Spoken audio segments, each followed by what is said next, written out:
Welcome friends, मैं कुबेर पाटीदार मेरे channel में आपका हार्दिक स्वागत करता हूं। दोस्तों, आज के वीडियो में अपन देखेंगे बहुत ही ज़रूरी जानकारी। आज 31 मार्च 2019 बजट सत्र का आज आखिरी दिन है। दोस्तों, यहां पर बजट वर्ष 2018-19 जो अभी तक चलता था और यहां पर दूसरा जो है कर निर्धारण वर्ष 2019-20, यानी कि ये जो कर निर्धारण वर्ष है वो बजट वर्ष से एक वर्ष आगे चलता है। बजट वर्ष के दौरान अपन को बजट फाइनेंस डिपार्टमेंट द्वारा आवंटित होता है, जिसमें अपना सैलरी संवेतन जो होता है, सैलरी बिल जो होते हैं या फिर अपने टीए बिल वगैरह या कार्यालय व्यय संबंधी जो भी बजट अपन डिमांड करते हैं उसके अकॉर्डिंग अपन को बजट आवंटित करता है, फाइनेंस डिपार्टमेंट द्वारा आवंटन होता है। और कर निर्धारण वर्ष जो अपन को लास्ट में जो बजट का हिसाब देना पड़ता है, जो आज 31 मार्च 2019 तक। यहाँ पर अपने लिए कुछ इन्फॉर्मेशन भी है। दोस्तों, अपन गवर्नमेंट एम्प्लॉई हैं, अपने लिए जो आप अभी तक शाला दर्पण के माध्यम से जो संवेतन बजट है उसको यहाँ पर वापस राशि समर्पित भी आप कर चुके होंगे। यहाँ पर जो ऑप्शन है बीच में, जिसके माध्यम से यहाँ पर राशि समर्पित की जाती है, यहाँ पर बजट मद को सिलेक्ट करेंगे कि किस मद के अंतर्गत अपने अंदर बची हुई राशि है, जो वापस यहाँ पर प्लान सेलेक्ट करेंगे, स्टेट फंड या सेंट्रल मद। और यहाँ पर जो बजट का जो मद है, जैसे संवेतन यानी कि अपने लिए सैलरी बिल जो बजट अपन आवंटित करवाते हैं, यात्रा व्यय है यानी कि टीए बिल, चिकित्सा व्यय या कार्यालय व्यय 05, जो भी जिस टाइप का बजट है यहाँ पर इस ऑप्शन के माध्यम से फाइनेंस डिपार्टमेंट को समर्पित करनी पड़ती है। इसके बाद में यहाँ पर जो ऑप्शन फर्स्ट आता है इनकम टैक्स पे। दोस्तों, अपन ने साल भर जो सैलरी ली है या सैलरी ली है या अपने किसी भी टाइप का जो गवर्नमेंट एम्प्लॉई हैं, अपन किसी भी टाइप का बजट लिया है तो उसको अपन को 31 मार्च यानी कि आज के दिन, आज लास्ट डे है, उसको अपना जो टैक्स बनता है वो टैक्स पे करने की आज लास्ट डेट है। जैसे अपन आयकर गणना प्रपत्र के माध्यम से यहाँ पर मार्च से लेकर फरवरी तक का जो अपन ने जो आयकर गणना प्रपत्र है वो अपने डीडीओ सर 10 डिटेक्टर जो होते हैं उनको दे चुके हैं अपन।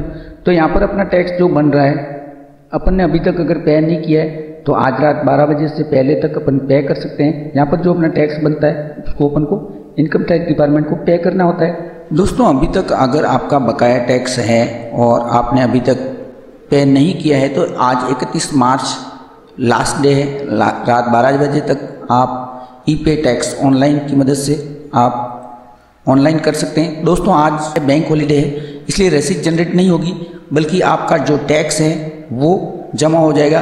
क्योंकि ऐसा भी हो सकता है कि आपने जो आयकर गणना प्रपत्र जनरेट करके दिया था दिसंबर माह में, इस बीच अगर आपकी दिसंबर या जनवरी में आपकी जो मतलब एससीपी लगी हो तो सैलरी, बेसिक सैलरी में ग्रोथ हुई हो, बढ़ी हुई हो, या फिर आपने कोई पेमेंट वगैरह जो कोई आपका एरियर वगैरह हो जो बाद में मिला हो आपको, तो उससे भी आपका पेमेंट यहाँ पर बढ़ सकता है। जो आपकी ग्रॉस इनकम है वो यहाँ पर बढ़ोतरी हो जाती है, तो आपका यहाँ पर टैक्स जो है वो बढ़ जाता है। तो ऐसी स्थिति में आपका जो टैक्स है वो इसके अकॉर्डिंग ज़्यादा बनता है, तो आप उसको ई पे टैक्स ऑनलाइन कर सकते हैं। दोस्तों, ये हेल्पिंग वीडियो मेरे चैनल पर अवेलेबल है, आप इसकी मदद से, जैसे मैंने कल हमारे प्रिंसिपल सर का 9000 का जो टैक्स डिडक्शन था वो मैंने ई पे टैक्स इसकी मदद से ही किया था।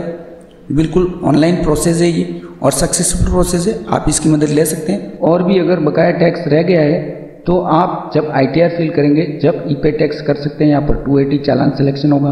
दोस्तों, इसमें प्रोसेस पूरी तरह से बताया हुआ है, मैं वीडियो डिस्क्रिप्शन में भी इसको सारे लिंक वीडियो जो हैं वो आपको मिल जाएंगे और एंड स्क्रीन पर भी इसके वीडियो अवेलेबल होंगे। दूसरा जो ऑप्शन आता है यहाँ पर पे मैनेजर संबंधी। पे मैनेजर संबंधी यहाँ पर इस टैब में ABC 3 प्रकार के जो जानकारी है यहाँ पर बिल एलोकेशन और एडिटिंग।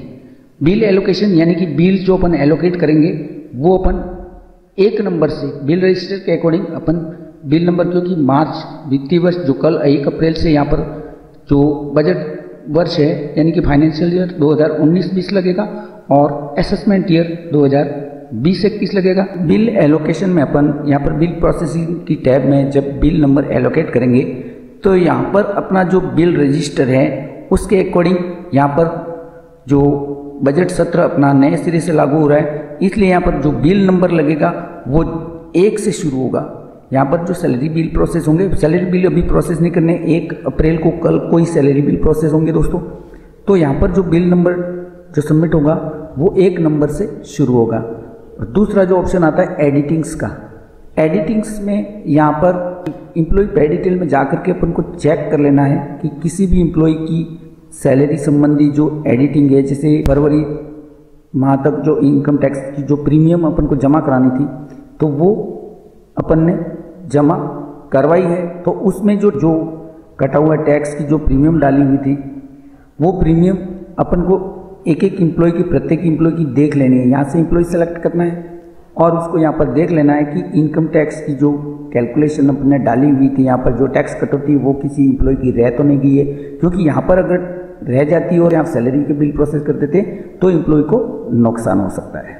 एक तो ये हो गया, और दूसरा यहाँ पर प्रत्येक बिल में जो भी बिल है उसमें प्रत्येक बिल में प्रत्येक इम्प्लॉय को सेलेक्ट करके अपन को देख लेना है। यहाँ पर जैसे इनकम टैक्स की ये जो 9,544 रुपये जो अभी यहाँ पर अपन ने इसको डिलीट नहीं किया है। क्यों नहीं डिलीट किया है? अपन को क्योंकि ये फरवरी तक का ही था, फरवरी तक का टैक्स कटना था। अब यहाँ पर इसको अपन डिलीट कर देंगे। ये इम्प्लॉय को सिलेक्ट किया, यहाँ पर डिलीट, ये डिलीट हो गया। अब दूसरे नंबर का इम्प्लॉय है, यहाँ पर उसकी भी 2281 रुपये यहाँ पर जो टैक्स डिडक्शन शो हो रहा है। अगर ये सैलरी प्रोसेस कर दी तो यहाँ पर इम्प्लॉय को नुकसान हो जाता है, ये रिफंडेबल नहीं होगा फिर, और वापस रिफंड के लिए अपन को प्रोसेस करना पड़े। इससे बढ़िया है यहाँ पर डिडक्शन डिलेटेड सक्सेसफुली यहाँ पर। और दूसरा यहाँ पर जो एडिटिंग्स के बारे में है वो यहाँ पर अपन ये देखेंगे कि यहाँ पर जैसे SIF का फर्स्ट डिक्लेरेशन इम्प्लॉई ने भरा होगा या फिर फर्दर कॉन्टैक्ट यानी कि अधिक घोषणा पत्र, और फर्स्ट डिक्लेरेशन जो मार्च में इम्प्लॉई का जो प्रथम मार्च आता है आफ्टर प्रोबेशन, फर्स्ट डिक्लेरेशन होता है। अब यहाँ पर SIF की कटौती अगर किसी इम्प्लॉय की बढ़ानी है, जैसे यहाँ पर 1300 रुपये है, अब इनको अपन को 3000 करना है क्योंकि ये फर्दर कॉन्टैक्ट इम्प्लॉय जो बढ़ चुके हैं। तो यहाँ से अपन इसको एडिट करके अमाउंट यहाँ पर सबमिट कर देंगे 3000 रुपये, क्योंकि अब जो इम्प्लॉय की जो डिडक्शन होगी वो 3000 होगी। यहाँ पर अपडेट बटन करेंगे, डिडक्शन अपडेट सक्सेसफुली, ओके। यहाँ पर डिडक्शन SIP का 3000 रुपया हो गया, जो पहले यहाँ पर प्रीवियस 1300 रुपये था। इस तरीके से अपन एडिटिंग्स कर लेंगे। जैसे यहाँ पर जो ये इम्प्लॉय है इनकी भी जो अपन को SIF की जो डिडक्शन है वो पहले 1100 रुपये की थी, अभी ये 3000 करवाना चाहते हैं। यहाँ पर इन्होंने फर्दर कॉन्टैक्ट जो डिटेल अपडेट करके अपने DTO के दिए, तो यहाँ पर 3000 अपन यहाँ पर ऐड कर देते हैं। ये अपडेट हो गया, डिडक्शन अपडेट सक्सेसफुली। तो इस तरीके से जो भी एडिटिंग है दोस्तों, ये वीडियो आपकी सुविधा के लिए बना रहा हूँ। इसमें आप अपने जो फर्दर कॉन्टैक्ट है अगर इम्प्लॉय की तो ही करें, क्योंकि मैंने केवल ये आपको बताने के लिए ही वीडियो जनरेट किया था। तो इस तरीके से आप जो भी एडिटिंग्स है वो यहाँ पर करने के बाद में बिल प्रोसेस करें। और यहाँ पर C जो लास्ट है यहाँ पर पेंडिंग बिल, यहाँ पर पेंडिंग बिल से मतलब ये है कि अगर फरवरी तक का बिल अगर किसी इम्प्लॉय का रह गया हो तो वो यहाँ पर DA ऐड करने से पहले ही बना ले, यानी कि 3% जो इंक्रीज जो DA अभी जनवरी से लागू है, लेकिन जो GPF में जमा होना है, तो इसलिए ये पेंडिंग बिल है वो प्रीवियस बिल से ही बना लें। और जो 6 पे सैलराइज इम्प्लॉई हैं उनके लिए 148% DA यहाँ पर काउंट होगा। तो 148% DA के हिसाब से वो बिल प्रोसेस करें। दोस्तों ये छोटी सी जानकारी थी जो मैंने इस वीडियो के माध्यम से शेयर की है। दोस्तों जानकारी पसंद आए तो वीडियो को लाइक एवं शेयर जरूर करें। Thanks for watching my video.